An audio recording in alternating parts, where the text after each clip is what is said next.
Oke, seperti hadir di tengah-tengah kita. Assalamualaikum Ustaz Alvin. Waalaikumsalam warahmatullahi wabarakatuh. Waalaikumsalam. Alhamdulillah, apa kabar Ustaz? Baik, alhamdulillah. Gimana antum? Ya, teman-teman semua, Alhamdulillah, baik, mudah-mudahan semua alhamdulillah. sehat. Alhamdulillah baik Ustaz. Ustaz di mana Ustaz? Saya di Situ Daun, Masih di situ dan jadi ya, Ustaz? ya, karena Ah, memang baru Jumat kemarin saya baru menikahkan anak ketiga saya. alhamdulillah. Jadi Oke, baik baik. Untuk kondisi sinyal bagaimana Ustaz? Apakah bagus di pagi ini Ustaz? alhamdulillah baik, insyaallah sejauh ini bagus ya. Alhamdulillah. Mudah-mudahan sampai beberapa waktu ke depan mudah-mudahan tetap bagus sehingga kita bisa mendengarkan atau bisa saling berkomunikasi dan baik ya insyaallah. Insyaallah baik Ustaz. Baik, Ustaz, sebelum kita mulai mungkin saya coba buka sedikit Ustaz untuk kajian kita di pagi hari ini Ustaz. Ya, silakan silakan. Alhamdulillah, bismillahirrahmanirrahim. Segala puji bagi Allah semesta alam yang telah memberikan kita semua nikmat iman, nikmat Islam, nikmat sehat walafiat, sehingga di pagi yang berkah ini kita semua sama-sama dapat duduk di majelis ilmu, sama-sama insya Allah akan mendengarkan kajian terkait Islamic parenting di episode kedua kali kita kali ini. Nah, salawat serta salam juga tidak lupa kita curahkan pada baginda kita Nabi Muhammad Shallallahu Alaihi Wasallam. Karena alhamdulillah dengan nikmat kehadiran beliau, kita semua dapat merasakan apa itu Islam, apa itu iman, sehingga kita dapat bisa beribadah, bermuamalah dengan konteks yang baik, dengan konteks yang diridhoi oleh Allah Subhanahu Wa Taala. Oke, baik teman-teman semua, sebelum kita mulai untuk kajian kita, Insya Allah di pembukaan kita juga sebelum melakukan kajian nanti insya Allah kita akan untuk pembacaan surat di Al-Ahqaf ayat 15. Jadi untuk teman-teman yang saat ini bisa bentar untuk mungkin mengambil Al-Qur'annya untuk juga menyimak atau juga nanti di layar juga ada tampilannya. Nah, selanjutnya sebelum kita mulai kajian kita insya Allah pada pagi ini, izinkan saya untuk menyampaikan, jadi kami dari komunitas Al-Ghuraba ada beberapa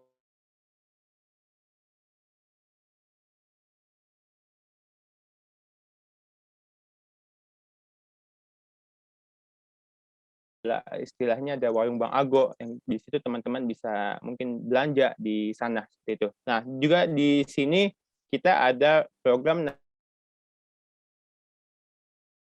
di dompet ini kita akan kepada saudara-saudara kita yang membutuhkan, khususnya dalam hal ini adalah dalam mungkin bidang dakwah, pendidikan, kemudian juga nanti konteksnya seperti bidang sosial, kemudian bidang kesehatan, maupun bidang-bidang yang lain. Insya Allah kita akan menjalankan program ini sesuai pertama dengan goal kita, dengan yang sudah kita tentukan program kita tersebut, kemudian juga kita akan menyesuaikan dengan kondisi finansial dari teman-teman semua, seperti itu. Baik, tidak panjang kalam, kita coba untuk insya Allah di pagi hari ini untuk mendapatkan barakah dari ayat suci Al-Quran yang sebagaimana kita tahu, Al-Quran itu adalah keberkahan bagi kita semua, bagi khususnya untuk kita seluruh manusia di muka bumi ini. Nah, insya Allah kita akan sama-sama pagi ini membaca surat Al-Ahqaf ayat 15. Bismillah. Bagi teman-teman untuk yang sudah ada standby mungkin Al-Qurannya ataupun udah standby dengan kondisi yang sangat baik, dengan kondisi berwudu, kemudian juga kita bisa menyesuaikan posisi duduk kita. Nah, kita insya Allah akan sama-sama untuk membaca surat Al-Ahqaf ayat 15. أعوذ بالله من الشيطان الرجيم بسم الله الرحمن الرحيم ووصينا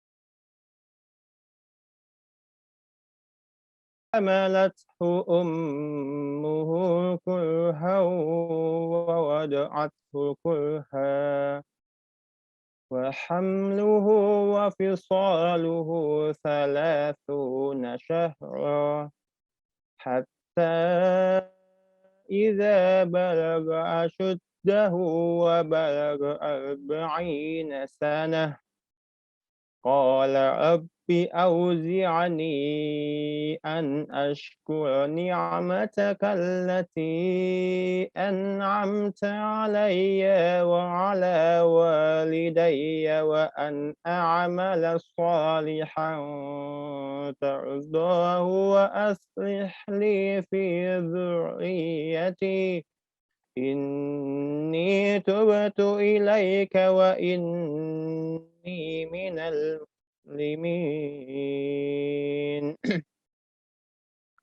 Yang artinya, kami perintahkan kepada manusia supaya berbuat baik kepada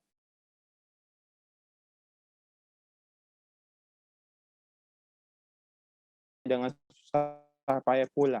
Mengandungnya sampai menyapinya adalah 30 bulan. Sehingga apabila dia telah dewasa dan umurnya sampai 40 tahun, ya Tuhan, dan sesungguhnya aku termasuk orang-orang yang melakukan.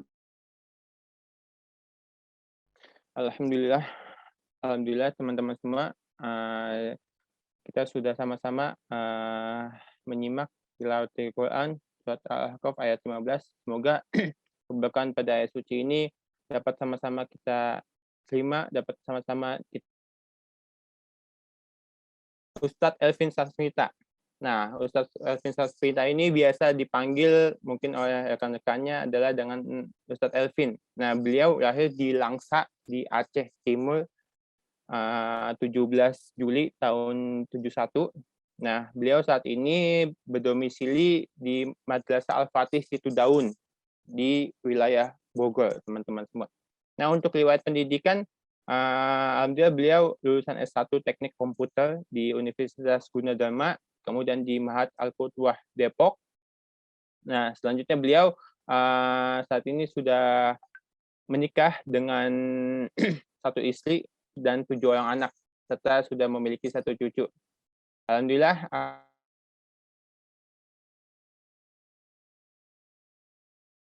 saudara, dan alhamdulillah beliau telah menyelesaikan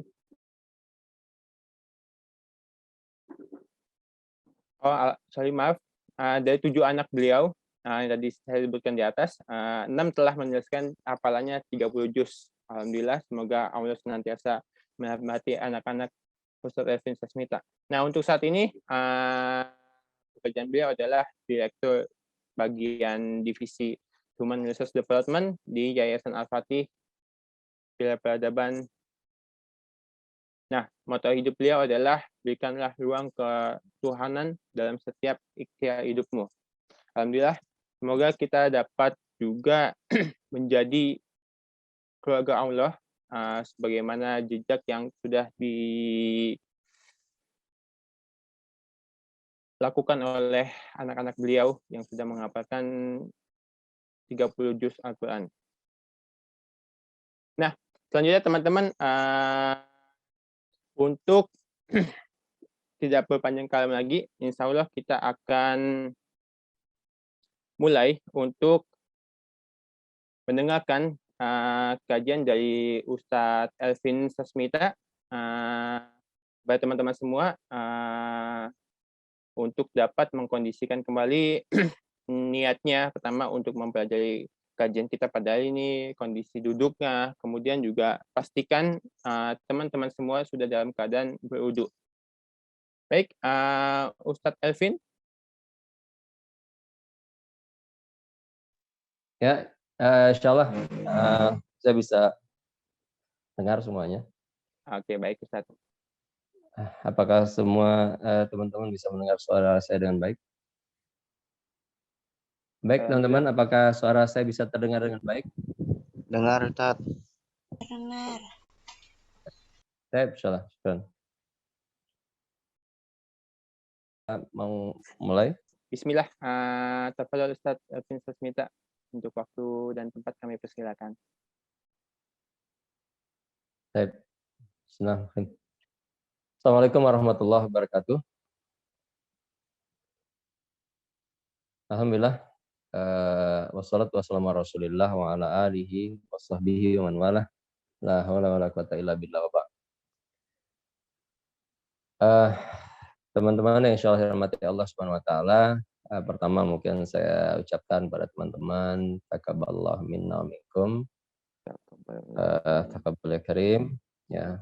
Mudah-mudahan semua amal ibadah yang selama ini kita lakukan di bulan Ramadan bisa menghadirkan diri kita menjadi hamba Allah yang lebih baik ya. Sebagaimana harapan Allah Subhanahu wa taala ketika menyebutkan tentang diwajibkannya saum di bulan Ramadan itu, ujung akhirnya adalah la'allakum tattaqun. Jadi kalau di dalam Al-Qur'an antum temukan ada kalimah la'ala ya, maka itu maknanya bukan pasti. Jadi kalau dikatakan bukan pasti. Jadi bukan ketika seseorang melakukan aktivitas ya saum di bulan Ramadan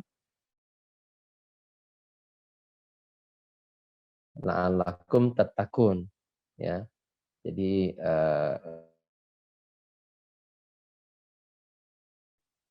baik, pembahasan hari ini tentang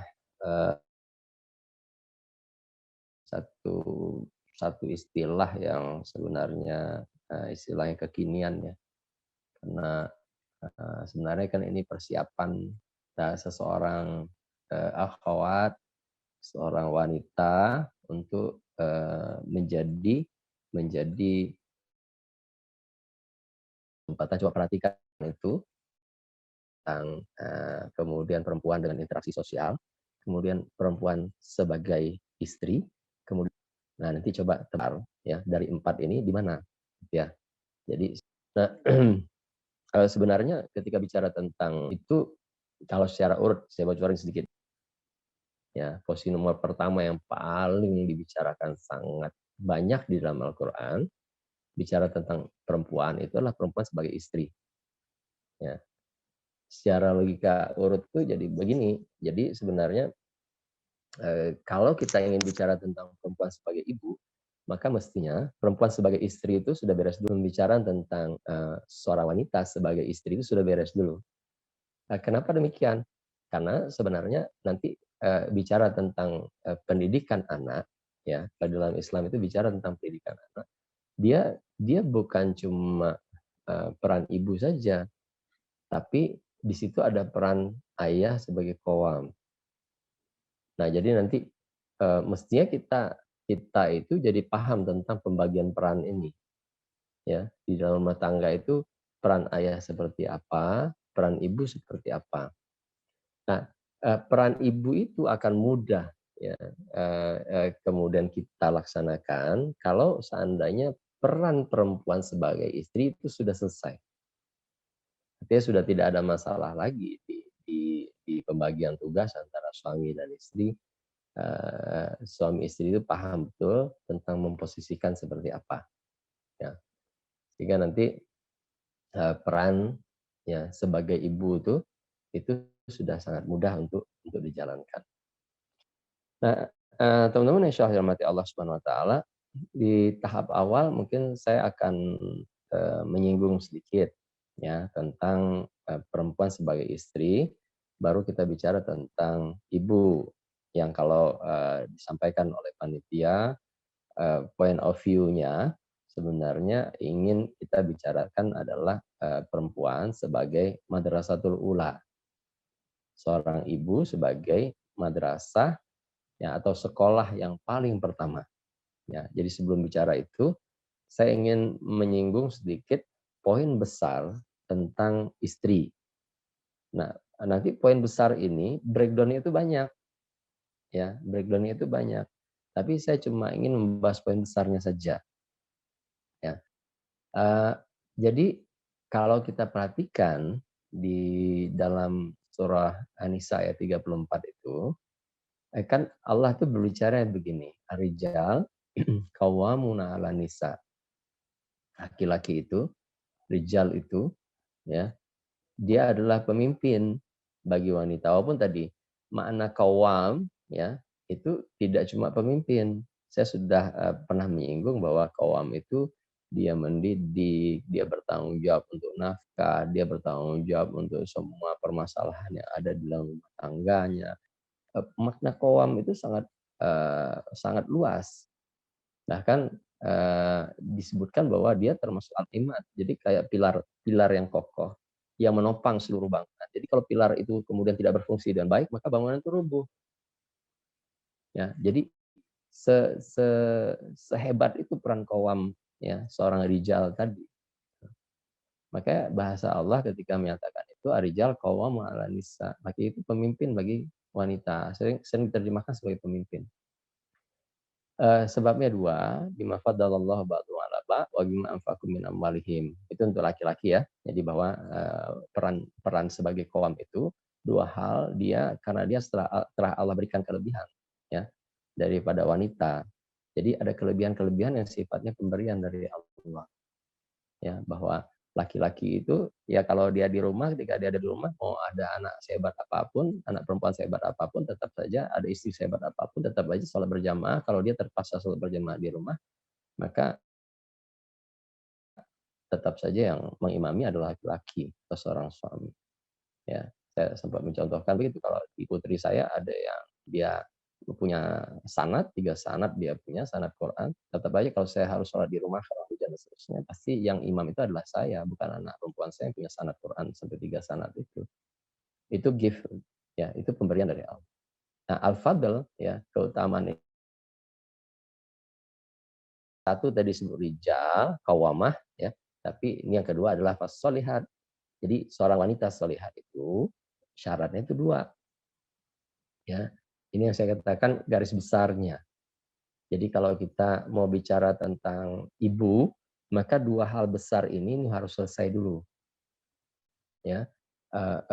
Qanitatun hafizatun lil ghaibi bima hafizallah. Ya, ini satu hal yang luar biasa. Jadi syariat ini betul-betul mengatur ya dalam skala rumah tangga ya bahwa Allah kemudian menunjuk qawwamnya itu pemimpin dalam rumah tangga itu adalah seorang suami. Jadi bukan istri. Sehingga yang namanya qawwam, yang namanya imam, pemimpin ya berlakulah sebagaimana kaidah imam. Jadi kalau sampai yang namanya kalau imam itu nggak boleh didahului oleh makmum. Nggak boleh. Ya. Jadi kalau kita konsep berjamaah, sholat berjamaah itu nggak boleh. Bahkan kalau seandainya ada makmum yang mendahului gerakan imam, maka Allah sampai mengancam oleh Rasulnya, kepalanya akan diganti dengan kepala keledai di yaumil akhir nanti. Sampai begitu. Nah, ketika Allah menyebutkan bahwa laki-laki itu qawwamnya, maka tadi berarti wanita itu adalah makmumnya. Nah, makmum itu Allah sebutkan fasolihat, ya, wanita yang solihah itu syaratnya 2. Qanitatun hafizatun lil ghaibi bima hafizallah. Syaratnya 2. Yang pertama adalah qanitat, taat kepada suami. Ya. Jadi taat kepada Allah ya dan Rasulnya dan taat kepada suami. Itu konsep qanitat. Baru kemudian hafizatun lil ghaibi bima hafizallah. Ini terkait dengan hafizat, kemampuan seorang wanita untuk menjaga kehormatan dan kemuliaan dirinya. Nah, jadi fokusnya sebenarnya wanita menjadi istri itu fokusnya di 2 hal itu. Ya. Jadi bahwa ketaatan dia kepada suami itu yang kemudian membatasinya itu hanya pada saat suami menyuruh bermaksiat kepada Allah. Jadi batasan ketaatannya di situ. Kalau seandainya suami ya, menyuruh bermaksiat pada Allah, maka tidak ada ketaatan. Ya. Tidak ada ketaatan kepada makhluk dalam hal bermaksiat kepada Allah. Tidak ada. Itu batasannya.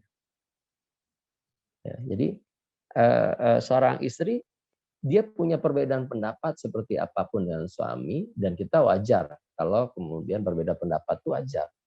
Tapi ketika suami kemudian memutuskan bahwa A keputusannya, maka istri harus ikut dengan keputusan A itu. Karena di dalam rumah tangga yang akan ditanyakan pertanggungjawabannya di sisi Allah Subhanahu wa taala nanti itu tentang rumah tangga itu, tentang istri, tentang anak-anak, itulah suami, bukan istri. Bukan istri. Ini yang harus dipahami.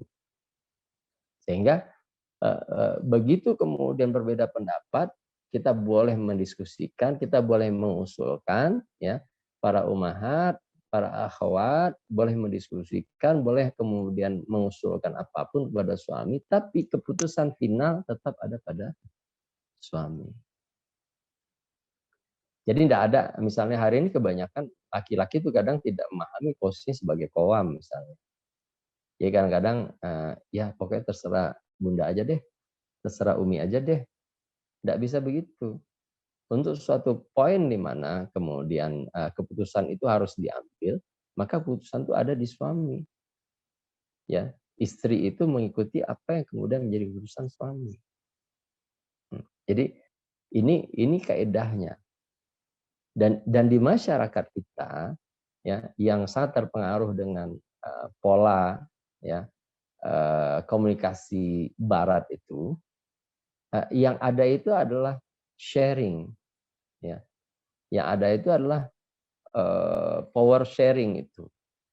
Jadi nggak ada kemudian logika kepemimpinan rumah tangga itu nggak ada. Jadi karena kita ini sama dalam rumah tangga, kemudian istri dan suami punya hak yang sama, akhirnya tadi suami istri itu berupaya untuk punya pengaruh dan kekuatan yang sama terhadap rumah tangga. Di dalam Islam tidak begitu.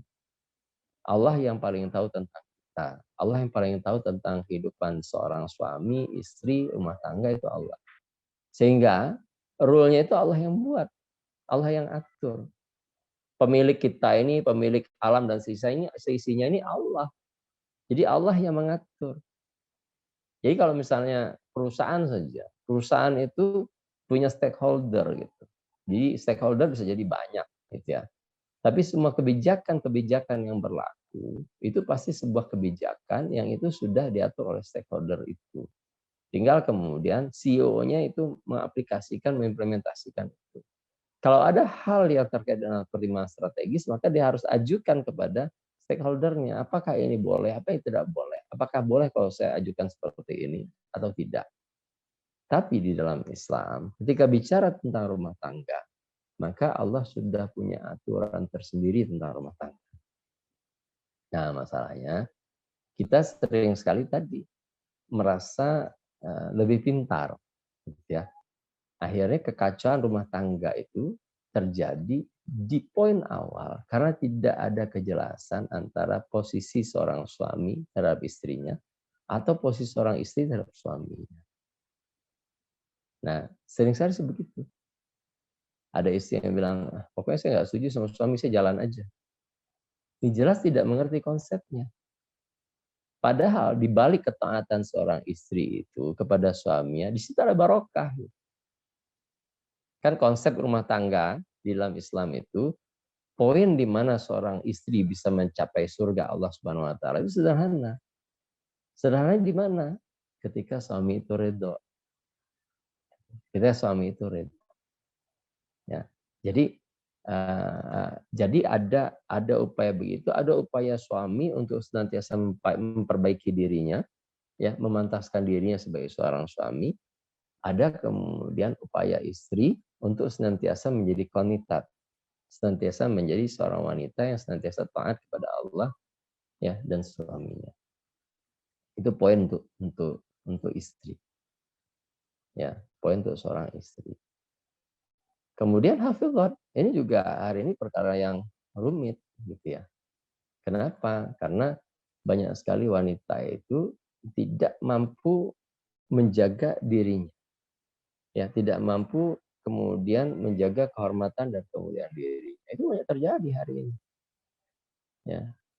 Jadi banyak sekali kemudian wanita-wanita yang tidak mengerti bagaimana batasannya dalam interaksi dengan lawan jenis, padahal dia seorang istri.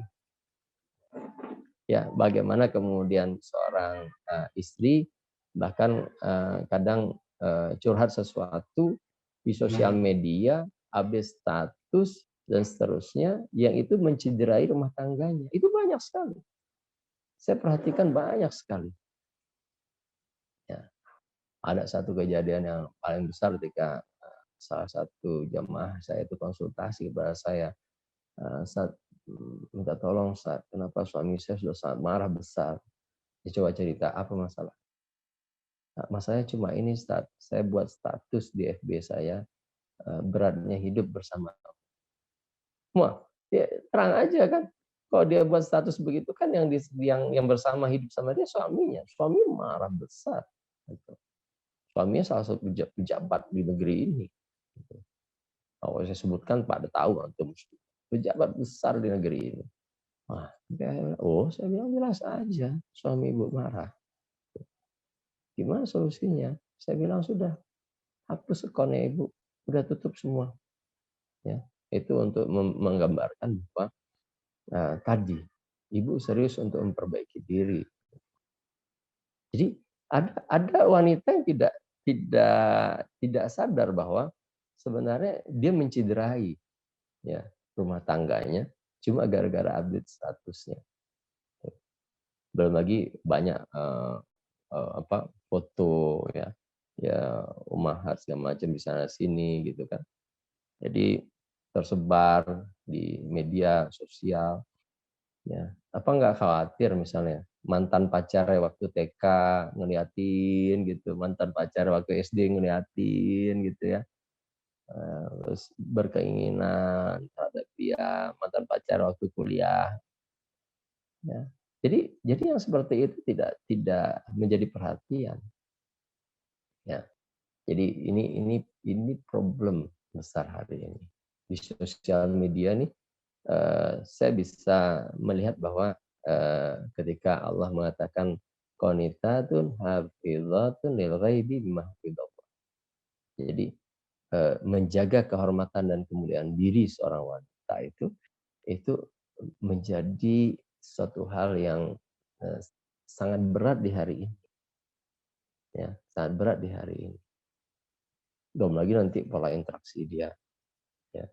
Yang jelas kalau seorang wanita paham tentang konsep ini dengan baik, maka tidak sedikit pun suaminya pernah khawatir gitu, terhadap istrinya. Enggak pernah.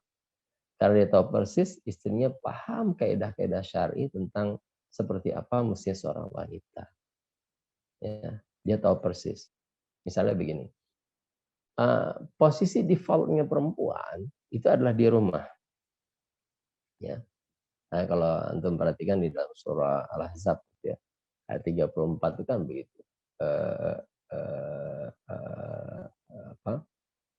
Waqarna fi buyutikunna.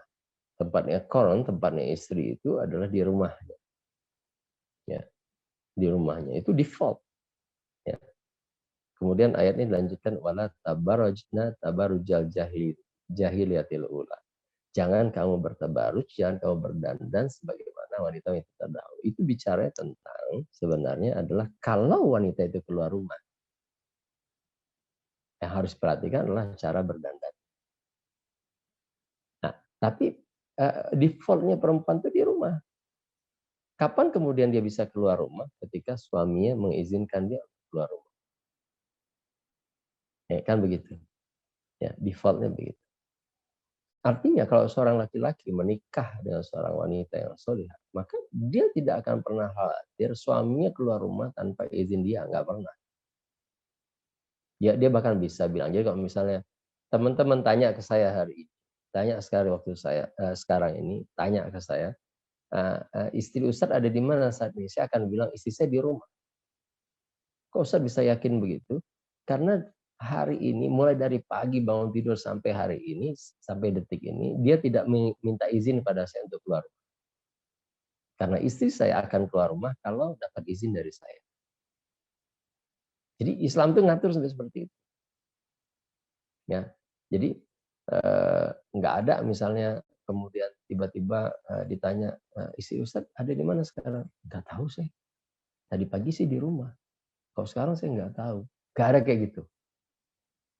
Kenapa? Karena wanita solihah itu paham betul kaidah kapan dia harus keluar rumah. ya, pada saat dia mendapatkan izin dari suami untuk keluar rumah, maka dia keluar. Nah, ini yang saya maksudkan tadi. Jadi teman-teman, para akhwat, ya, para ibu atau calon ibu, bereskan dua hal ini nih. Jadi kalau bicara tentang wanita solihat itu, dua hal ini yang harus dipegang hati-hati betul. Ya, hati-hati betul. Jadi yang pertama tentang ketaatan kepada suami, ya, kepada Allah, kepada suami. Ketaatan pada suami kan turunan dari ketaatan pada Allah Subhanahu wa taala. Kemudian yang dan kemudian diri. Ya, di era orang bisa komunikasi seperti ini gitu ya. Kalau dulu perempuan bisa masukkan harus izin masukkan seorang laki-laki ke rumah, ya minta izin pada suaminya, itu kan kaidah dasar harus dipahami oleh seorang wanita. Dia nggak akan mengizinkan laki-laki masuk ke rumahnya kecuali dapat izin dari suaminya. Hatta seorang ustadz, hatta ketika dia membuat pengajian di rumah, kalau suaminya kemudian belum mengizinkan, maka nggak bisa dia buat pengajian di rumah. Ya, pengisi kajian itu adalah ustadz. Nggak bisa. Karena memasukkan seorang laki-laki itu harus dengan izin suami. Hari ini, dengan teknologi seperti ini, bahkan laki-laki itu bisa masuk. Ya, bisa masuk. Ya, tanpa harus datang ke rumahnya.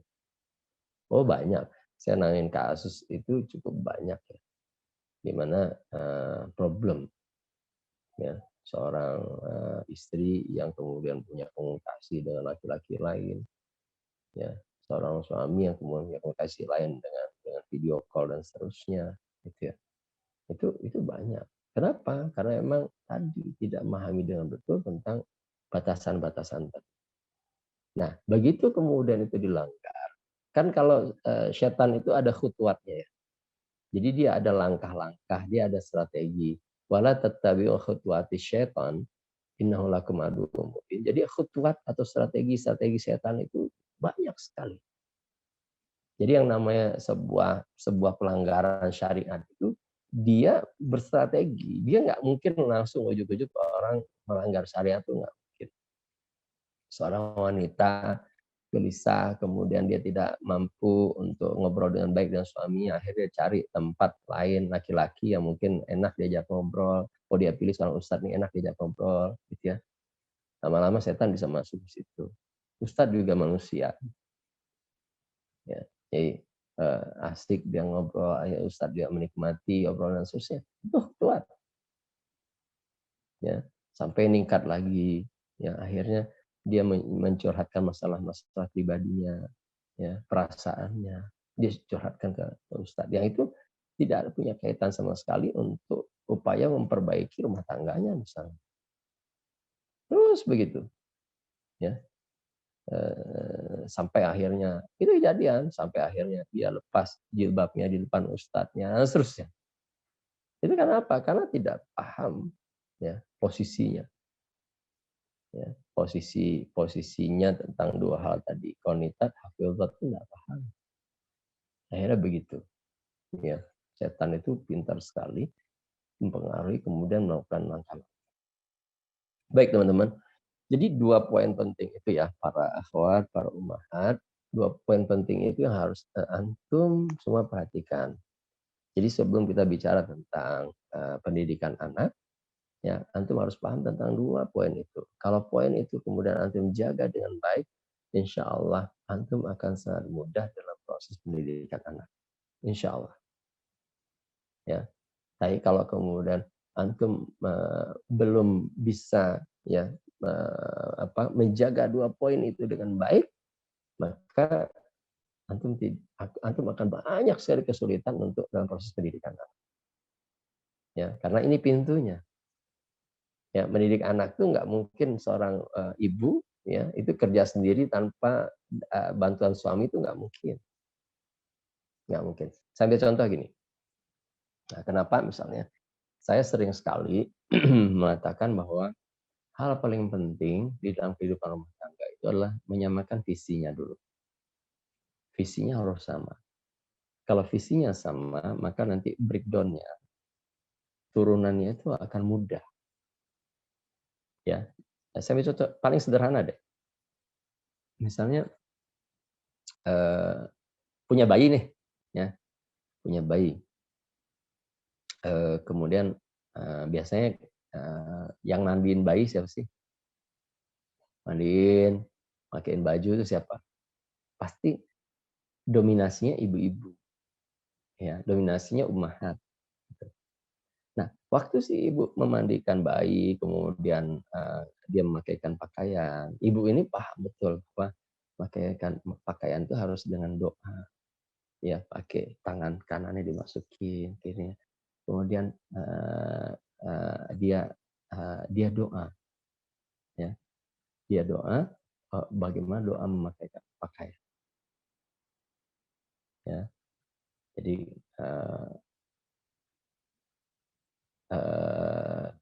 pada saat membaca doa gitu, ya, jadi pada saat memakaikan baju, bacakan doa, ya, nanti kan paling pada saat mengatakan ini as'aluka min khairi wa khairi ma huwalah wa a'udzubika min syarrihi wa syarri ma huwalah. Jadi pada saat memakaikan pakaian itu huwalah, huwalah. Nanti lama-lama anak kecil itu, bayi itu begitu dia bisa mengucapkan yang dia ingat huwalah, huwalah. Ya, si bayi. Tapi kerekam semua karena dia cuma bisa mengucapkan huwalah, ya huwalah aja gitu yang disebutkan oleh si bayi itu. Nah, ini si ibu tiap hari begitu, tiba-tiba dia nggak sempat. Ya, ini aku lagi tanggung nih di dapur, tolong itu dong si adik pakein baju nih sebentar. Ya, siap, bun. Ya, dipakai. Pakai aja biasa gitu. Pakein biasa. Nggak ada sebagaimana si istri tadi mendoakan, ya. Nggak ada seperti itu tuh nggak ada. Gitu. Jadi nggak ada upaya si suami itu mendoakan itu nggak ada. Ya, ini kan problem. Jadi pada saat si istri melakukan rutin seperti itu, pada saat si suami tidak seperti itu saja itu langkah awal di mana seorang anak jadi split. Split. Jadi antum bisa bayangkan kalau visi yang nggak sama, turunan yang nggak sama, itu urusan pakai pakaian aja itu sudah bikin split di anak. Karena ternyata pada saat ibunya makaikan itu selalu ada doa, pada saat bapaknya makaikan nggak ada doa sama sekali. Nah, split dia. Nah, itu pentingnya menyamakan persepsi itu di awal. Ya, dan memang semua orang-orang yang kemudian menginginkan ya punya hasil yang luar biasa, dia harus punya visi, ya, cara pandang yang juga luar biasa ke depan. Saya suka menyebutnya visi akhirat. Makanya suami itu kan para laki-laki dikumpulkan oleh Allah setiap hari Jumat. Ya, setiap hari Jumat laki-laki di belahan bumi manapun dikumpulkan di hari Jumat oleh Allah Subhanahu wa taala, ya, dan itu kemudian mereka harus mendengarkan pesan takwa. Jadi memang takwa di kepalanya itu takwa. Kepala suami itu isinya takwa. Ya, dan nanti turunan takwa itu, ya, termasuk tadi saum itu kan ujung akhirnya takwa. Ya, pada saat kemudian dia ingin mewujudkan ketakwaan itu, maka ibadah-ibadah mahdoh maupun ghairu mahdoh itu menjadi bagian dari perhatian khusus. Nah, ini yang tadi saya katakan, kalau di awal persepsinya itu sudah sama, itu mudah. Nah, ini kalau yang sudah menikah, ya, PR besarnya adalah menyamakan persepsi dulu. Kalau yang belum menikah, maka cari pasangan antum yang sudah memiliki kesamaan persepsi tentang hidup ini. Ya, jadi sama persepsinya. Itu enak. Ya, berumah tangga itu enak. Mendidik anak itu akan mudah sekali karena derivatnya itu, ya, turunan-turunannya itu mudah untuk kita aplikasikan. Kenapa? Karena dua-duanya sudah punya persepsi yang sama. Ya. Nah, kalau seandainya ada perbedaan, maka PR-nya adalah menyamakan persepsi. Makanya saya suka bilang ke ibu-ibu, karena terus saya banyak kajian saya isinya ibu-ibu gitu ya. Terus nanti saya minta supaya ibu-ibu bawa suaminya. Karena buat saya, sekian banyak ibu-ibu kemudian ngaji dengan saya itu, pasti isinya curhat. Yang paling buruk curhat tentang suami. Makanya nggak selesai masalah itu, yang namanya masalah itu. Kalau saya misalnya ngisi kajian ibu-ibu itu, masalah itu nggak bisa selesai. Kecuali saya bisa menghadirkan suami-suaminya untuk kemudian saya arahkan suami-suami menyelesaikan masalah rumah tangga itu seperti apa. Itu bisa. Ya, pengalaman saya mengisi banyak kajian taklim ibu-ibu itu tadi setiap ibu bawa satu masalah. Setiap ibu punya keinginan curhat, dan curhatnya pasti curhat tentang suami. Ya. Nah, saya katakan ini PR persepsi ini PR kita itu rumit. Ini kita belum ngomongin detail jadi ibu itu ya. Ya. Ini saya pengen teman-teman paham dulu nih. Ya, persepsi itu penting. Kalau persepsi itu oke, maka perusahaan-perusahaan itu punya visi kan, vision. Ya, semua mereka yang kerja di perusahaan itu harus paham visi perusahaan itu apa. Kenapa? Karena semua misi itu harus sesuai dengan visi perusahaan. Semua resource yang ada di perusahaan itu digunakan untuk menuju visi itu. Kan gitu kalau di perusahaan. Rumah tangga kita ini harus punya visi. Visi-visi akhirat itu seperti tadi saya katakan membangun ketakwaan itu visi akhirat. Ya, dan takwa itu cuma bisa dibangun dengan ibadah. Kan kita sudah bahas. Al-Baqarah 21. Ya ayuhan nasu ubudu rabbakumul ladzi khalaqakum wal ladzina min qablikum la'allakum tattaqun. Jadi ternyata untuk mencapai takwa, orang itu harus beribadah. Ibadah itu ada dua, mahdoh dan ghairu mahdoh. Ya, itu kenapa begitu orang punya visi takwa, dia pasti pikirkan dua hal tadi. Ibadah yang mahdoh dan ghairu mahdoh untuk akhirnya, akumulasi akhirnya adalah takwa. Akumulasi akhirnya adalah takwa. Nah, itu. Nah, teman-teman insya Allah rahmati Allah SWT. Sekali lagi saya katakan, begitu kemudian persepsi ini sama, maka akan mudah. Nanti begini. Teman-teman, misalnya ketika melihat Ibunda Imam Syafi'i, kalau kita lihat kan dari Ibunda Imam Syafi'i, yang Imam Syafi'i itu ketika bayi baru lahir itu, bapaknya udah nggak ada. Kondisi Imam Syafi'i dan ibunya itu kondisi sangat miskin. Tapi karena tadi, ini kan menggambarkan kekuatan seorang ibu, visi seorang ibu, dan ini nggak mungkin punya seperti itu kalau bukan ayahnya juga punya visi kuat seperti itu. Ya, jadi Ibunda Imam Syafi'i ini kemudian dengan visi besarnya itu, yang dia lakukan pertama adalah mengambil langkah. Kan Imam Syafi'i lahir di Gaza ya. Nah, kemudian Imam Syafi'i itu Quraisy.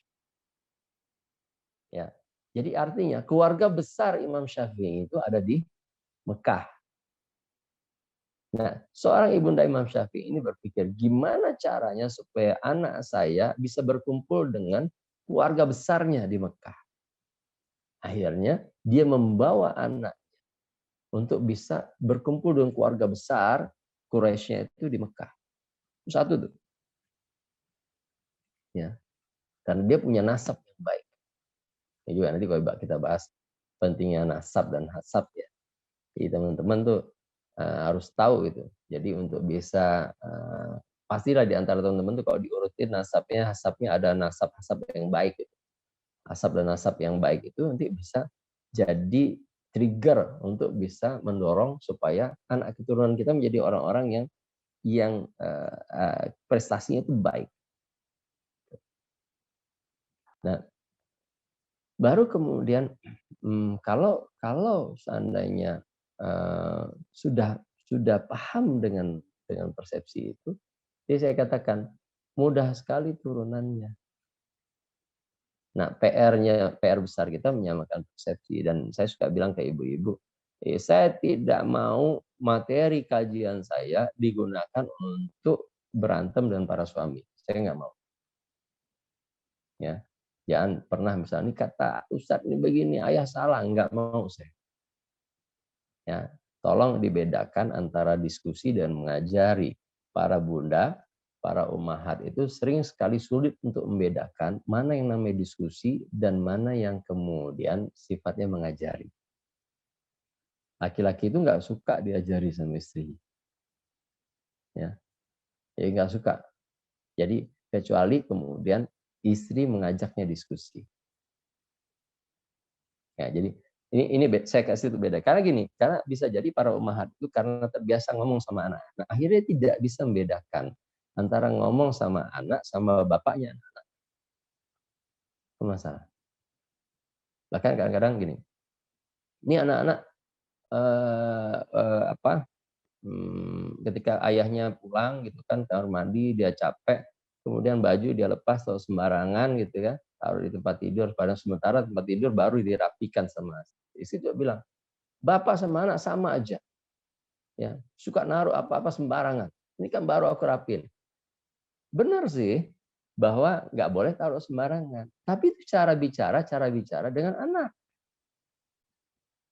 Alangkah indahnya kemudian kalau kemudian seorang istri bilang, ini handuk udah nggak dipakai lagi kan?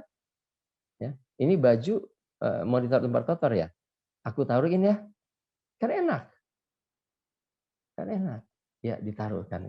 Itu cara bicara seorang istri kepada suami yang secara tidak langsung mengatakan, ya mbok taruh yang namanya baju itu di tempat kotor.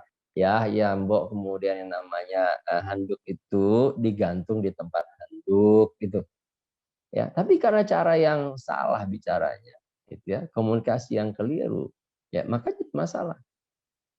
Itu yang saya katakan, seorang ibu sering sekali sulit membedakan ya antara sifatnya mengajari sama diskusi. Karena dia sudah terbiasa dengan anak dan dia sehari-hari mengajari anaknya. Akhirnya bahasa dia kepada suami adalah bahasa mengajari, bukan mendorong untuk diskusi. Ya. Nah, menyamakan persepsi itu penting sekali ini. Penting sekali ini. Jadi tidak kemudian menggunakan tadi, Ustadz ini Ustadz salah. Ngomong Ustadz begini, ayah selama ini salah, ayah selama ini keliru, ayah selama ini udah nggak benar. Dia nggak ada tuh bahasa-bahasa gitu. Kenapa? Karena dia tahu suami itu qawwam.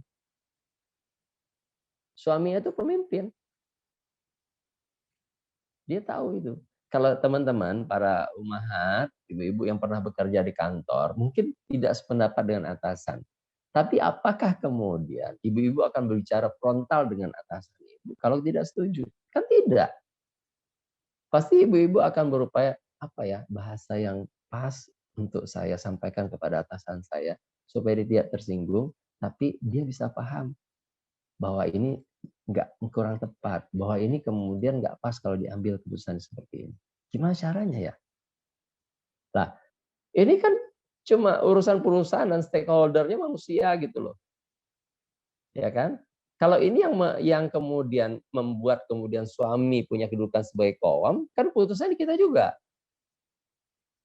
Para ummahat ini pada saat kemudian datang suami ya, yang sekarang sudah jadi suami datang melamar ke bapak ya, ibunya, para akhwat, para ummahat ya, datang itu kan ketika dia melamarnya kepada ayah.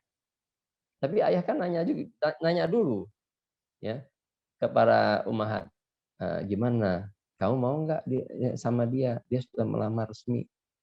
Yang bilang mau itu siapa? Kita, para ummahat itu mana? Iya mau. Artinya apa? Begitu dikatakan mau, itu keputusannya. Ketika disebutkan jatuh keputusan itu untuk menerima lamaran tadi, maka semua konsekuensi logis di belakangnya itu kita harus paham. Apa konsekuensi logisnya ketika kita mengatakan bersedia dan kemudian akad terjadi? Konsekuensinya adalah kita harus jadi solihat. Untuk jadi solihat kita harus qanitat dan hafizah. Konsekuensinya. Ya. Nah, teman-teman insyaallah hormati Allah Subhanahu wa taala, ini persepsi. Gitu ya. Persepsi. Baik.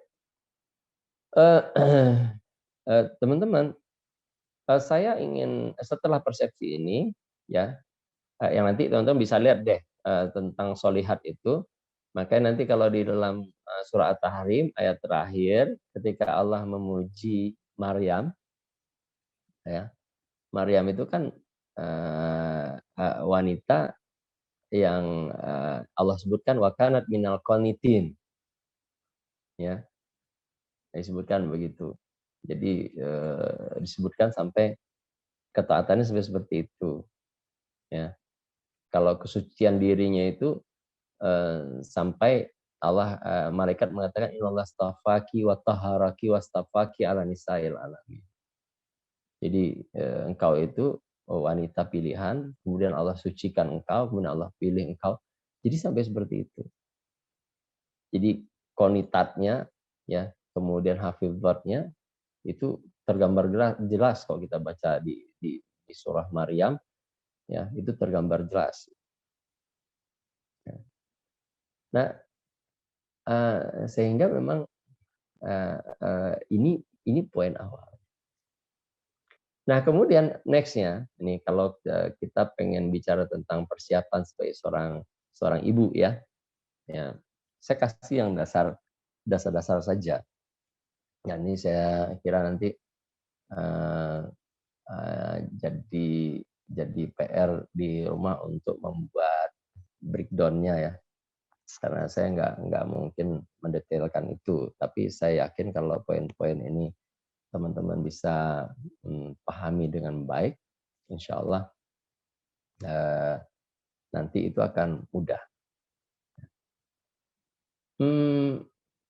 Kita lihat kalau di dalam Al-Quran yang bicara tentang keluarga, ya, bahkan surahnya itu pakai keluarga, itu kan surah Ali Imran, ya.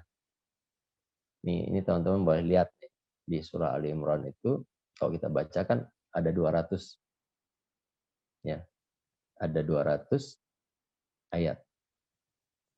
Di 200 ayat itu, ya, Allah tidak pernah memunculkan tentang profil Imran itu seperti apa. Nggak ada. Ya. Tapi dari 200 ayat itu, maka nanti cukup satu ayat, ketika Allah munculkan ayat itu, maka posisinya itu menjadi jelas. Posisi Imran itu seperti apa itu menjadi jelas. Kualitas Imran itu seperti apa itu menjadi jelas. Ya. Nah, ini nanti teman-teman coba lihat di Ali Imran 33. Ya. Kalau saya nggak salah 33, Ali Imran 33. Innallaha astafa Adam wa Nuhan wa ala Ibrahim wa ala Imran alal alamin. Ya. Nah, ini teman-teman, kalau kita lihat, ya, Allah telah memilih Adam bapak manusia pertama. Allah telah memilih Nuh. Nuh ini bapak manusia setelah Allah matikan orang-orang kafir dengan ditenggelamkan. Kemudian Nuh memimpin orang-orang beriman di dalam kapalnya yang selamat itu. Ya, Nuh menjadi bapak kedua dari seluruh manusia setelah Allah menenggelamkan semua orang kafir dengan banjir yang besar. Kemudian Allah sebutkan wa ala Ibrahim, keluarga Ibrahim. Ya, Ibrahim disebutkan sebagai Abul Anbiya. Anak keturunan para nabi itu semua berasal dari Ibrahim alaihissalam. Nah, tiba-tiba Allah munculkan Imran, ala Imran. Imran itu bukan nabi. Ya, Imran itu bukan nabi. Artinya apa? Artinya kita bisa berkaca bahwa seorang manusia biasa seperti Imran, derajat kemuliaannya bisa terangkat, ya, di hadapan Allah Subhanahu wa taala, bisa menyamai para nabi. Bisa menyamai para nabi. Kan itu yang bisa kita lihat, sehingga profil Imran itu nggak perlu kemudian dibahas. Itu tuh nggak perlu. Cukup seperti itu, statement begitu udah cukup. Sebentar teman-teman. Start di situ. Digeser. Nanti ditunggu di situ. teman-teman ada tamu barusan, jadi saya minta ke ruangan lain. Jadi ini kualitas. Jadi kalau Anda ingin bertanya tentang kualitas Imron seperti apa, Anda lihat bahwa Allah menyamakan kualitasnya itu seperti Adam. Kualitas itu seperti Nabi Nuh. Kualitas itu seperti Nabi Ibrahim dan keluarganya. Ya, wa ala Imran dan keluarga. Itu statement selesai sudah. Dan kita jadi belajar banyak. Kenapa? Kalau begitu kita tidak boleh mengeluh, tidak boleh mengatakan bahwa itu kan Nabi. Sama kan orang suka berlindung dengan bahasa begitu. Ini Nabi Muhammad begini, Nabi Muhammad begini. Terus kita dengan enteng mengatakan, itu kan Nabi Muhammad seorang Nabi, aku kan bukan Nabi. Ya. Jadi seolah-olah kita pengen contoh yang lain lagi untuk bisa memperbaiki diri kita. Ya. Padahal Allah dengan ayat ini sudah cukup menjelaskan bahwa sekalipun kita bukan Nabi, kita bisa ya berupaya mengangkat ya derajat kemuliaan kita sampai setara dengan Nabi. Nah, kemudian Allah katakan, dan ingatlah ya ketika istri Imran itu berkata, ya dia berkata apa? Ya, inni nazartu laka ma fi batni muharrara. Ya, ini istimewanya. Jadi kalau kita berdoa kepada Allah, ya kalau saya berdoa, teman-teman nggak ada yang tahu saya berdoa kepada Allah itu apa. Kecuali saya kasih tahu, teman-teman, pagi tadi saya berdoa kepada Allah agar Allah menyelamatkan semua orang-orang beriman di bumi yang sedang terjajah. Ya, menguatkan mereka orang-orang beriman di bumi yang mereka sedang terjajah. Menangkan mereka. Itu kalau saya cerita kepada teman-teman, itu isi doa saya pagi tadi. Tapi ini yang bercerita tentang rahasia doanya seorang hamba yang bernama Hana, ya, Hana itu istrinya Imran, ibundanya Maryam, itu Allah. Ya, nah, ingatlah ketika istri Imran itu bermunajat, berdoa pada Allah. Jadi yang sedang bercerita itu Allah, ya, yang kemudian mendengar permintaan istri Imran itu bercerita pada kita. Sampai hari ini diabadikan oleh Allah dan kita bisa membacanya. Rahasia antara Hana dengan Allah itu Allah bocorkan untuk kita. Padahal aslinya doa itu adalah rahasia antara seorang hamba dengan Rabb-nya.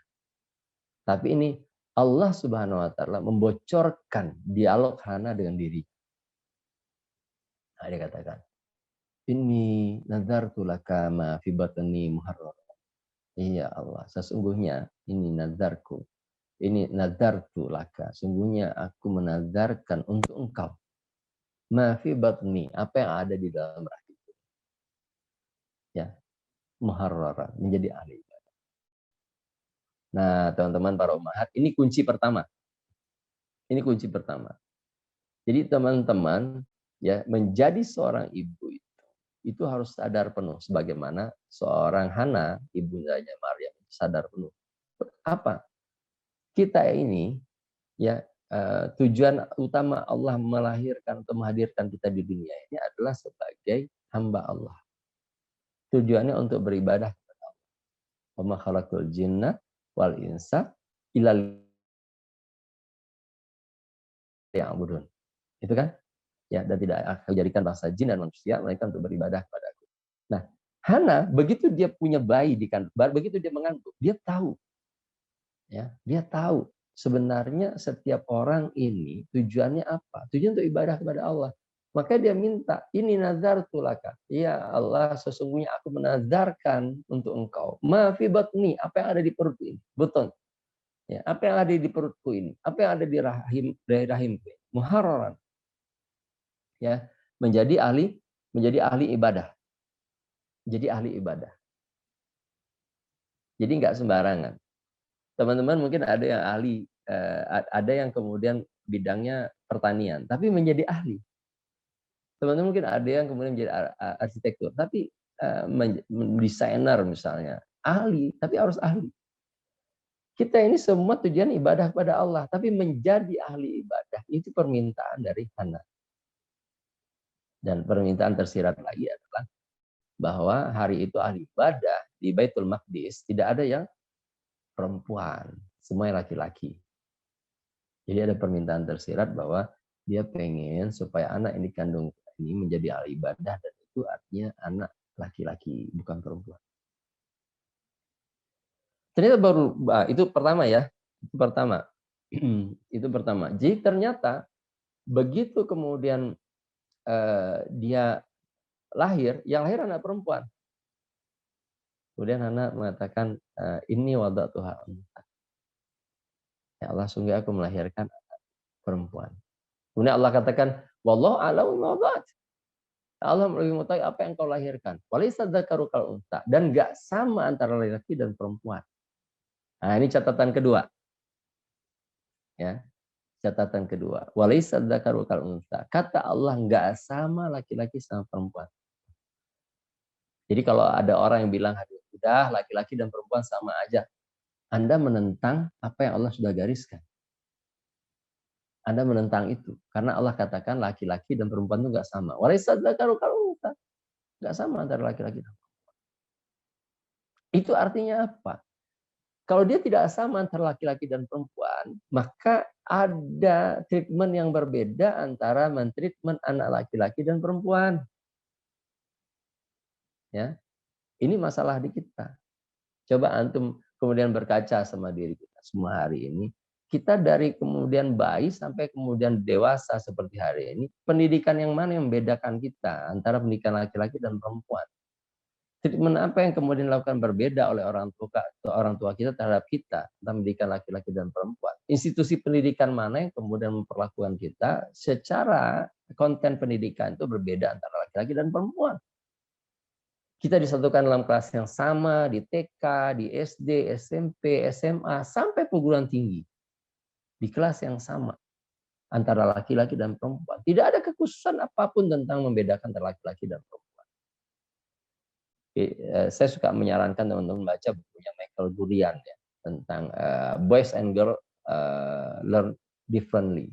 Ya, laki-laki dan perempuan belajar dengan cara yang berbeda. Itu penelitian panjang dia melakukan. Jadi beda sekali. Ya, antara laki-laki dan perempuan. Tumbuh kembang otaknya beda, tumbuh kembang psikologi ya berbeda, sehingga ada treatment yang berbeda antara laki-laki dan perempuan. Allah cukup mengatakan walaysa dzakaru kal unta. Enggak sama antara laki-laki. Beda antara laki-laki dan perempuan. Itu harus kita pikirkan. Itu harus kemudian kita pelajari. Seperti apa sih? Di mana perbedaan? Ya, kalau ini ngomong persiapan jadi. Nah, walaysa dzakaru kal unta. Ya, jadi enggak sama antara laki dan perempuan. Yang ketiga, yang harus dipikirkan, yang sangat penting adalah ketika Hana mengatakan, ini samaituha Maryam. Sungguhnya aku menamai dia Maryam. Maryam ini bukan bahasa Arab. Maryam ini ghairun munsharif. Jadi nggak dikenal dalam kaidah di bahasa Arab itu nggak dikenal nama ini.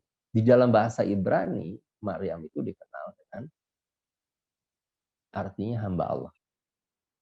Maryam itu artinya hamba Allah. Ya. Di dalam bahasa Ibrani, Maryam itu artinya hamba Allah. Ya, sehingga nanti kita ketemu linknya tuh. Nah, kita hari ini oleh Rasulullah SAW disampaikan bahwa nama terbaik, salah satu nama terbaik ya untuk seorang anak adalah Abdullah.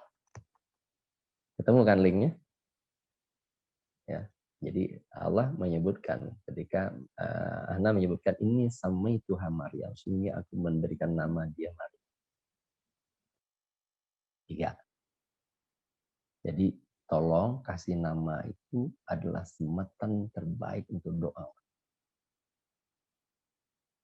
Ya, kalau tadi dia pengen anak jadi ahli ibadah, begitu kemudian ngasih nama, ya, dia menyebutkan nama Maryam, itu artinya adalah hamba Allah. Abdullah, sebutan tertinggi paling mulia buat manusia. Abdullah, hamba Allah. Kemudian yang keempat, ketika Maryam mengatakan, ini u'idzuha bika wa dzurriyyataha minasyaitonir rajim. Ini u'idzuha bika, sungguh aku mohon perlindungan untuk dia kepada engkau. Ya. Wa dzurriyyataha, dan anak keturunan minasyaitonir rajim, dari setan yang terlaknat. Ini sadar betul. Semua orang tua yang punya anak harus memiliki kesadaran seperti ini. Bahwa betul punya anak, punya kebahagiaan tersendiri. Tapi yang perlu disadari oleh setiap orang tua adalah dia sedang masuk satu kancah pertarungan antara hak dan batil. Anak kita itu begitu lahir ke dunia, dia sudah masuk dalam kancah pertarungan antara hak dan batil. Itu kenapa begitu lahir pun sudah menjadi sasaran dari iblis dan para pengikutnya. Ya, maka nanti anak yang kemudian tidak diganggu setan begitu lahir itu adalah Maryam dan Isa, Nabi Isa alaihissalam. Isa alaihissalam itu, Nabi Isa alaihissalam itu tidak diganggu pada saat dia lahir, ya. Jadi nggak diganggu oleh setan. Nah, yang harus diperhatikan oleh kita menjadi orang tua adalah perhatikan betul supaya lingkungan yang kita bangun di dalam rumah tangga, di dalam semua lingkungan rumah tangga kita itu adalah lingkungan yang kemudian anak kita itu terproteksi dari bagaimana incaran-incaran setan itu terhadap dirinya. Kadang-kadang kita nggak sadar. Kadang-kadang kita punya anak dia turuti, beli ini turuti, beli ini. Dia punya tas masih bisa dipakai. Nah, akhirnya dia beli sampai 4 tas. 4 tas itu padahal dipakai cuma 1. Kita kemudian mengajarkan dia kayak mubazir. Mubazir itu jelas. Innal mubadzirina kanu akhwana syayatin. Jadi saudaranya setan, Mak. Jadi kadang kita nggak memperhatikan kaedah-kaedah begitu. Apakah anak kita aman dari lingkungan yang ada hari ini? Bahkan jangan-jangan di rumah kita sendiri kita sudah menyediakan fasilitas untuk supaya dia diganggu oleh setan. Bahkan bisa menjadi saudara setan. Kenapa? Karena kita memasukkan dia pada wilayah mubazir. Pendidikan kita membuat dia masuk dalam wilayah mubazir. Kita tidak paham bahwa kemudian sesuatu hal yang kemudian tidak terpakai, tersia-siakan, ya itu bisa bermanfaat buat orang lain, membuat itu mubazir. Tidak paham kita. Nah, itu 4 ya. Ya, 4. Jadi ini yang harus diperhatikan. Nah, kalau kemudian 4 ini dipenuhi, maka Allah janjikan tumbuhnya anak itu nabatan hasanah, jadi tumbuh yang baik. 4 ini diperhatikan, anak itu akan memiliki pertumbuhan yang baik. Ya. Maksud tadi misalnya, saya perhatikan banyak sekali orang tua yang nggak paham, anak menjelang maghrib masih main di luar. Ada hadisnya. Maghrib itu pintu rumah ditutup, jendela rumah ditutup, semua anak masuk ke dalam. Itu banyak orang nggak paham. Banyak orang nggak paham. Yang seperti itu orang banyak. Nah, kemudian yang kelima, wakafalaha Zakaria. Ini saya singkat, saya ambil poin semua ya. Jadi 4 ini yang harus diperhatikan, dia akan jadi jaminan untuk tumbuh yang baik, nabatan hasanah. Kemudian yang kelima, yang harus diperhatikan berikutnya adalah kalau kita dalam proses pendidikan, kita sudah mengerahkan semua kemampuan kita, maka nanti untuk kelanjutan pendidikan anak, maka kita harus pilihkan dia guru yang terbaik. Gak sembarangan. Memilih dia guru yang terbaik, memilihkan guru terbaik untuk anak kita.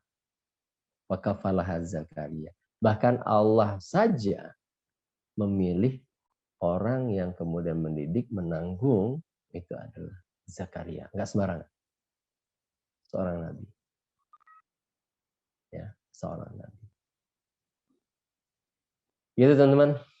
Ya, saya kira ini mungkin langkah awal setiap ibu untuk memahami ya, proses di awal ini yang memang betul-betul langsung jadi dialami oleh seorang ibu. Ya, jadi Nah, ini sebenarnya kalau saya urai tentang di rahim segala macam itu uraian panjang. Yang menyematkan hal baik pada istilah itu uraian itu panjang. Sampai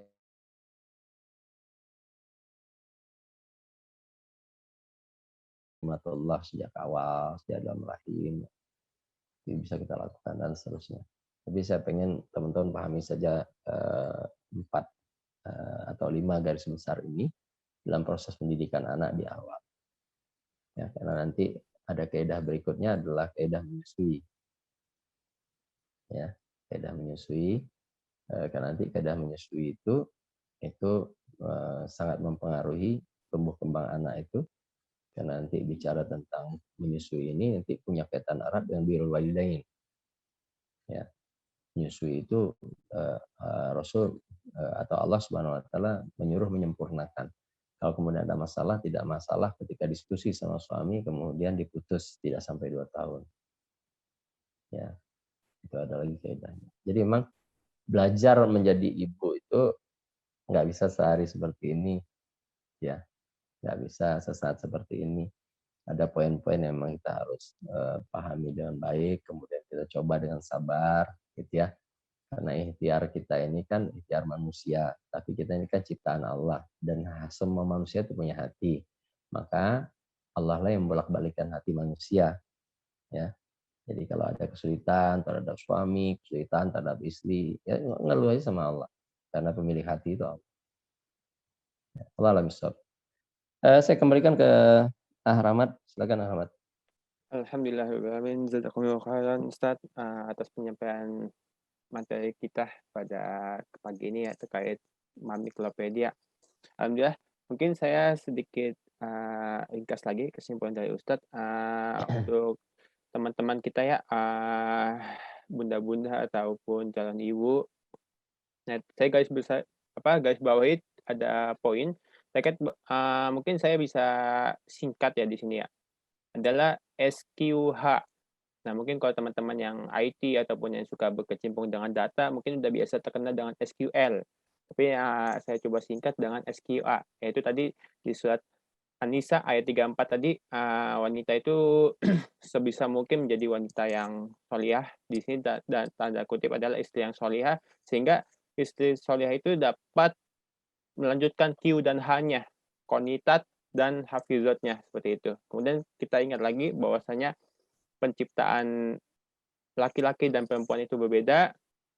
Kemudian sebagai istri tentunya kita mesti bisa tahu nih, mungkin kalau teman-teman yang suka belajar misalnya how to public speaking ataupun bagaimana berbicara di depan umum, bagaimana berbicara dengan klien ataupun istilahnya. Nah, tentu kita juga nanti akan coba pelajarin bagaimana berbicara dengan suami karena berbeda dengan antara kita mungkin yang ibu dan bunda dengan kepada anak dan kepada istri seperti itu. Baik, Ustadz, alhamdulillah sudah masuk beberapa pertanyaan, tapi nanti saya coba akan sampaikan beberapa juga, Ustadz. Nah, ini yang bisa dikatakan seperti ini, Ustadz.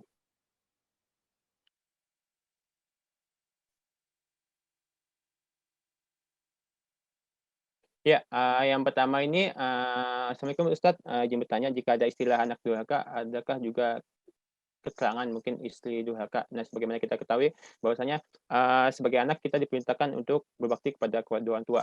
Kemudian sebagai istri diperintahkan untuk taat kepada suaminya. Nah, istilah konteks ini ketika kita mungkin atau membantah kalau di anak kan mungkin kita mengucapkan ataupun yang lainnya, itu bisa dikatakan kita berpotensi sebagai anak ini menjadi anak yang durhaka. Nah, terkait istri apakah juga ada mungkin poin-poin ketika istri tersebut dikatakan sebagai istri durhaka, Ustadz? Tafadhal Ustadz Telvin. Ya, ini kalau saya lihat pertanyaannya bukan istri durhaka ya, tapi kedudukan ibu durhaka. Oh iya, ibu durhaka. Ya, bukan istri durhaka tapi ibu durhaka. Jadi memang kalau kita lihat tentang riwayat sebuah kejadian ketika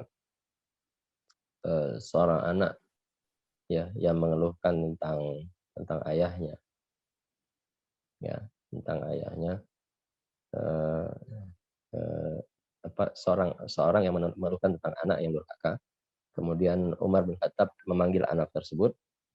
Kemudian Umar bin Khattab bertanya kepada anak tersebut, apakah betul dia menjadi durhaka kepada orang tuanya.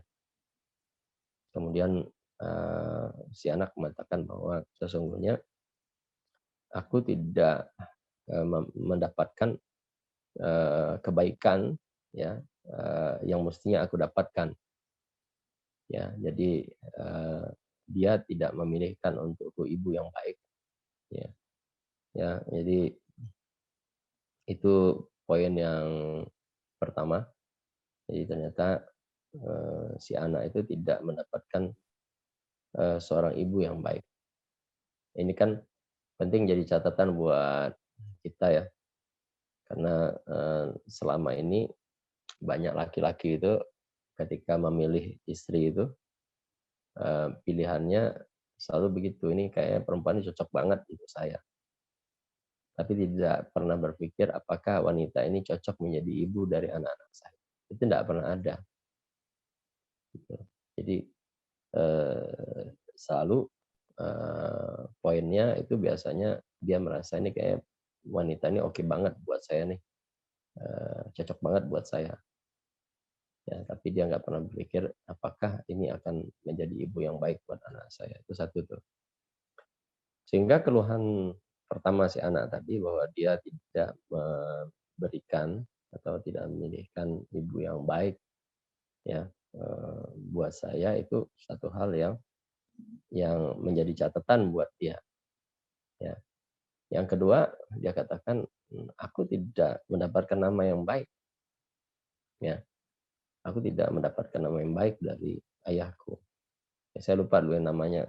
Dia diberi nama apa? Dia namanya buruk memang. Yang kemudian yang ketiga adalah aku tidak mendapatkan pengajaran Quran dari dia. Jadi kemudian anak ini menggugat ayahnya. Jadi pada saat ayah itu menggugat dia sebagai anak durhaka, maka dia menggugat balik ya ayahnya, bahwa sesungguhnya ayahnya sudah menjadi durhaka sebelum dia durhaka. Ya, jadi ayahnya sudah durhaka sebelum dia menjadi anak yang durhaka. Karena dia tidak mendapatkan tiga hak tadi. Tiga hak tadi, ibu ya yang baik untuk dia, memberikan nama yang baik untuk dia, dan juga tidak memberikan pengajaran Quran yang baik untuk dia. Ya, ini suatu hal yang sangat mendasar ya di dalam proses pendidikan anak. Sehingga kalau kita lihat istilah tentang orang tua yang durhaka itu ungkapannya dari kejadian yang dialami oleh Umar bin Khattab ini. Ya. Jadi mungkin tiga hal itu yang harus diperhatikan oleh kita. Ya, tentang hak dari anak-anak yang harus kita penuhi. Ya, jadi jangan sampai kemudian kita menjadi durhaka. Jadi kalau kemudian disebutkan tentang ibu durhaka, ibu durhaka kepada Allah, efek itu dahsyat. Karena seorang Kan'an itu menjadi durhaka kepada Allah karena ibunya durhaka kepada Allah. Ya, jadi bukan cuma durhaka kepada kedua orang tua. Jadi kalau ibunya durhaka kepada Allah, bahkan sampai anaknya pun bisa durhaka kepada Allah. Ya, jadi ini hal yang harus diperhatikan oleh setiap laki-laki, di mana dia akan menyemai benihnya. Ya, kalau dia sudah menyiapkan dirinya untuk menyemai dengan benih terbaik, maka dia harus perhatikan ya di tempat mana dia menyemai. Ya, Allah a'lam bishawab. Alhamdulillah. Syukran jazakumullah khairan Ustaz untuk jawaban dari pertanyaan pertama. Nah, baik, kita masuk ke pertanyaan berikutnya. Ustaz, salah satu teman kita insya Allah dalam waktu dekat ini akan menjadi seorang ibu. Kemudian beliau ingin melakukan persiapan ya terkait pengajaran tauhid kepada anaknya. Nah, usia berapa yang lebih tepat anak tersebut diberikan atau kan disuguhkan diajarkan ilmu tauhid, Ustaz?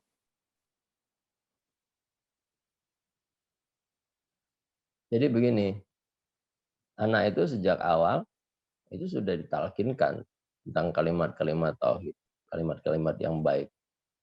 Harus diajari bayi itu sudah diajarkan, ditalkinkan. Ya, jadi kalau di awal ditalkinkan itu, gitu ya.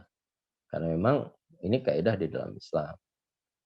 Jadi kita sering sekali salah mengartikan seolah-olah kalau misalnya anak itu harus diajarin tauhid, anak itu harus duduk, kemudian anak itu harus diajarkan ini pakai kitab apa untuk diajarkan tauhid pada anak. Ya nggak begitu. Di awal ketika anak masih bayi saja, kita sudah mentalkinkan kalimat-kalimat yang baik. Misalnya menyebutkan Allah, gitu ya. Itu kan bagian dari mentalkinkan. Gitu. Jadi sudah sejak di dalam rahim pun kita sudah mentalkinkan dengan kalimat-kalimat yang baik. Ya, jadi pada saat di dalam rahim saja kita sudah memperdengarkan Al-Quran. Ya, kita sudah melantunkan Al-Quran untuk dia dengar. Ya, karena kita tahu bahwa di dalam kandungan itu setelah 3 bulan itu di dalam kandungan telinga dia sudah mulai berfungsi. Ya, telinga dia sudah mulai berfungsi. Dan dan kita membiasakan dia untuk mendengarkan, ya, mulai dari rahim. Nah, adapun nanti ketika dia sudah semakin besar, usia 3 tahun, ya, 4 tahun, ketika dia mulai memahami ucapan-ucapan kita mulai mengajarkan dia dialog iman. Ya, dialog iman itu sederhana kayak gini. Dede, ini ada hadiah buat Dede, ya. Nih, kan Dede suka kan ini coklatnya, ya. Alhamdulillah, Allah Maha Baik, ya. Allah kasih rezeki buat ayah, ya. Ini ayah belikan, ini pasti karena Allah sayang banget sama Dede. Ya, itu dialog iman. Ya, itu model dialog. Jadi harus banyak. Karena akidah itu akar katanya al-aqdu, ikatan, maka kita membuat banyak sekali ikatan-ikatan untuk mengikat anak kita dengan Allah, mengikat anak kita dengan Rasul, ya, mengikat anak kita dengan malaikat, mengikat anak kita dengan hari kemudian. Jadi pola itu harus kita jalani sesuai dengan tahapan usianya nanti. Nah, nanti kita mulai bisa berdialog lagi dengan baik pada saat anak-anak sudah masuk usia tamyiz, ya, di mana akalnya sudah mulai berfungsi dengan baik. Ya, jadi sebelum itu ya tadi kita harus mengajarkan, ya. Jadi memang nilainya itu ya hitam, ya putih, ya putih. Gitu. Ya. Mungkin itu. Ya, jadi kalau ditanya sejak kapan, sejak dari dalam kandungan itu sudah mulai diajarkan, khususnya untuk hal yang sifatnya talqin. Ya, Alhamdulillah. jadi, Baik, alhamdulillah Ustaz. Baik, kita lanjut ke pertanyaan terakhir kita ya Ustaz, insyaallah. Nah, Ustadz, bagaimana menyikapi suami yang mungkin lebih senang menghabiskan waktu dengan teman-temannya dibandingkan dengan hal ini adalah keluarga Ustadz? Apakah mungkin salah istri yang tidak maksimal melayani suami atau mungkin bagaimana Ustadz? Seperti itu.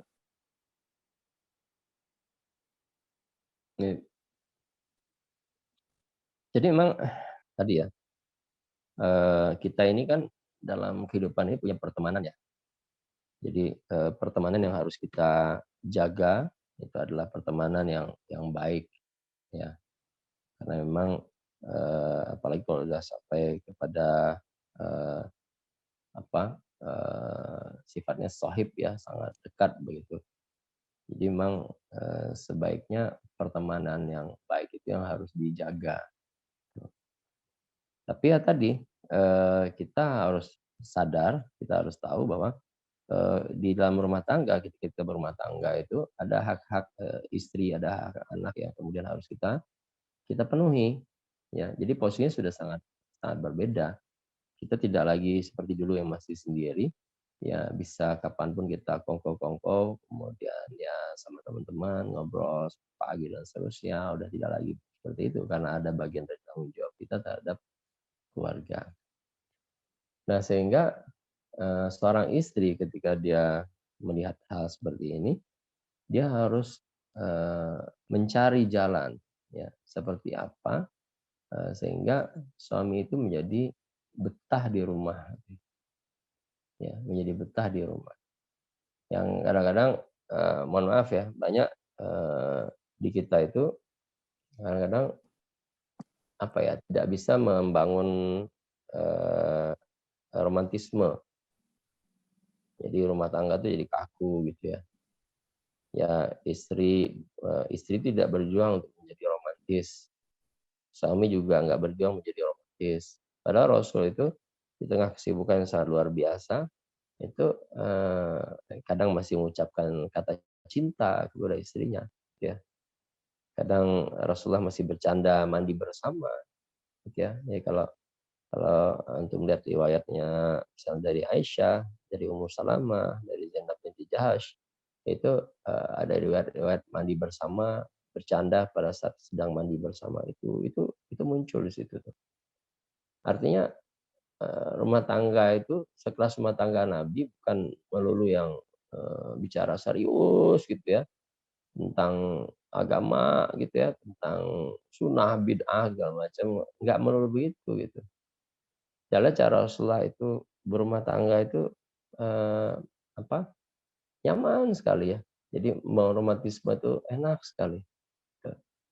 Jadi kadang-kadang bisa lomba lari bareng. Kadang Aisyah bisa nonton orang lagi main tombak di apa di bahunya Rasul. Kadang dia nonton gitu sampai menempelkan pipinya dengan pipi Rasulullah. Jadi gitu-gitu tuh tergambar gitu. Jadi bukan rumah tangga yang kaku banget gitu ya. Nah, ini yang sering gagal dipahami. Ya kenapa?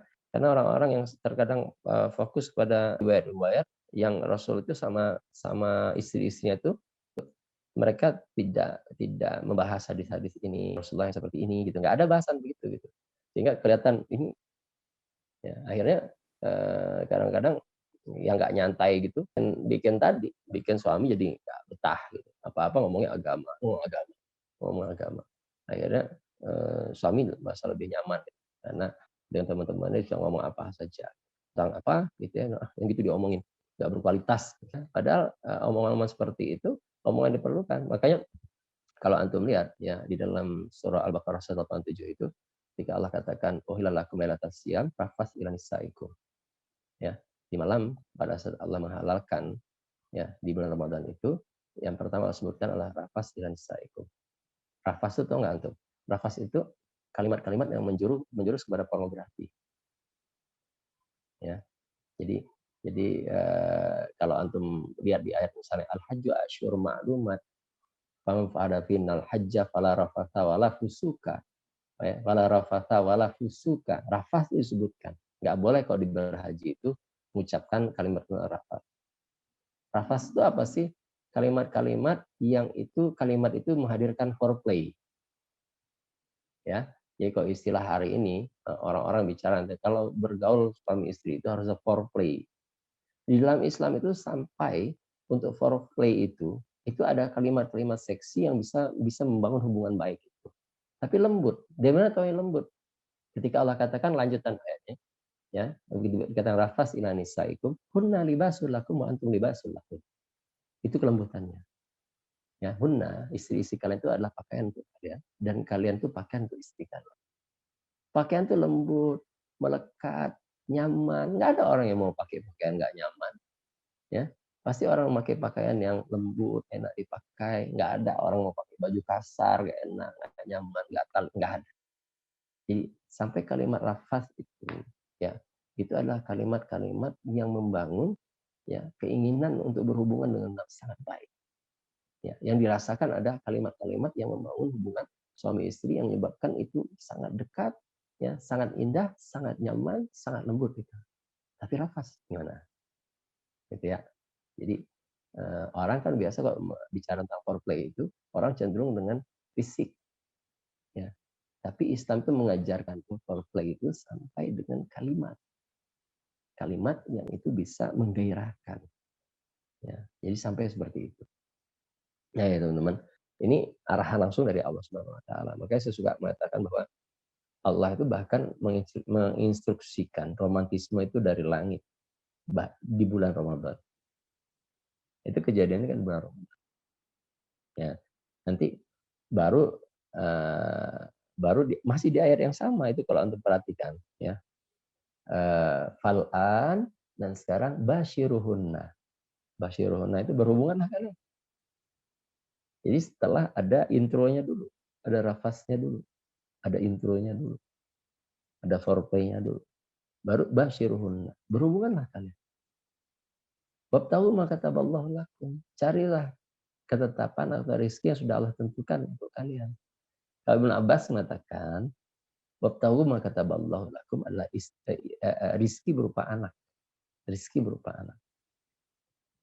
Jadi gitu ceritanya. Ya. Nah, jadi ya rumah tangga tuh jangan kaku-kaku amat lah gitu ya. Kalau ngobrol nih ngobrol ya nyantai yang mungkin kayak kok receh ya, tapi ya itu bisa membuat menaikkan hasrat gitu ya, pengen senang gitu ya. Jadi suami itu senang banget gitu ngobrol sama kita.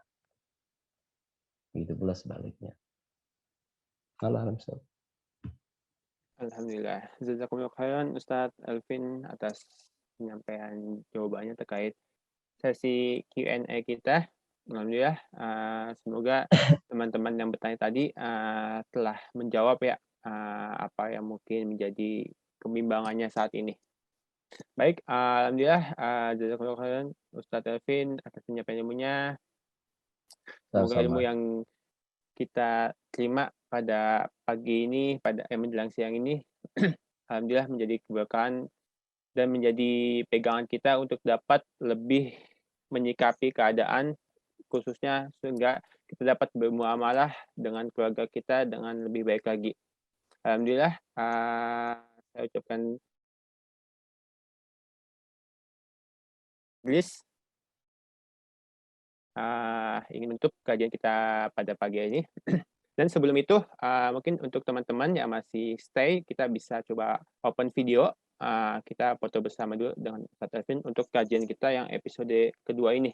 Baik, untuk teman-teman, dipersilakan waktunya sekitar 2 menit untuk kita on-kan video, sehingga kita bisa dapat melakukan screenshot untuk foto bersama.